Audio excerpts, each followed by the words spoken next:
Na jaren met 10.000 mensen of meer voelt de belangstelling dit jaar een beetje aan bij de Iependij van Sportclub Heerenveen. Een reportage van verslagjouwer Roelof de Vries. Nee, dit is net het nieuwe gas van Heerenveen. Maar dit wel. Heerenveen had oral weekelien een nieuwe gasmat onles litten. En daar is de groundsman, oftewel de gasman, Osa Wiesmaai.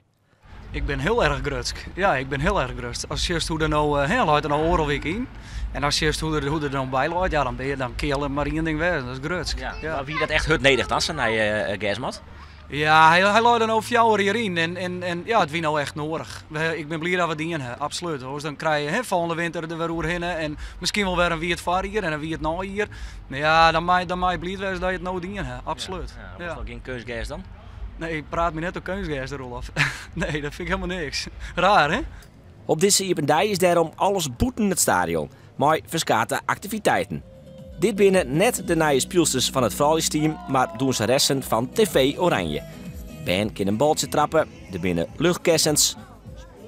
Supportersvereniging kunnen haar presenteren. En bij gelijks de spielersbus is Iepen. 3 nieuwe spelers zetten haar een handtekening. Dit keer live, zodat de supporters dat ik kennen. Dit is de 18-jarige Noor Torsby. Dit is Jordi Buis, oerkamp van NAC Breda. En dit is keeper en jeugdinternational Maarten de Fokkert.